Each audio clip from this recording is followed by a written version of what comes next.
তুমি আজ কি বানাচ্ছো? আমি আর ছানা দিয়ে তোমার জন্য একটা মিষ্টি বানাচ্ছি। প্রথমে ছানাটাকে কাটিয়ে নিয়েছি, তারপরে জল ঝরিয়ে ছানাটাকে ভালো করে হাত দিয়ে মেখে নিয়েছি। ভালো করে আমার মাখা হয়ে গেছে। তারপরে নিয়ে নিচ্ছি কিছুটা ড্রাই ফ্রুটস, এই যে দেখছো বাদাম নিয়েছি, কাজু কিশমিশ নিয়েছি।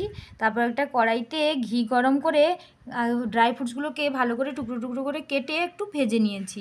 তারপরে দিয়ে দিলাম ছানা দিয়ে ভালো করে মিশিয়ে নেব। তারপর দিয়ে দিচ্ছি তোমার পছন্দের গুঁড়ো দুধ দিয়ে ভালো করে একটু মিক্স করে নিচ্ছি। তারপর দিয়ে দিচ্ছি চিনি দিয়ে ভালো করে একটু নেড়ে নেব। মাত্র 5 মিনিটেই এক্ষুনি তৈরি হয়ে যাবে, তুমি এক্ষুনি খেয়ে নেবে। তারপরে ভালো করে নেড়ে নিয়ে মিশিয়ে নিয়েছি চিনিটা দিয়ে। গ্যাস বন্ধ করে এবারে একটু ঠান্ডা হলেই পিস পিস করে কেটে নিচ্ছি। দেখো কীরকম বরফির আকারে তোমার জন্য ছানার মিষ্টি বানিয়ে নিয়েছি।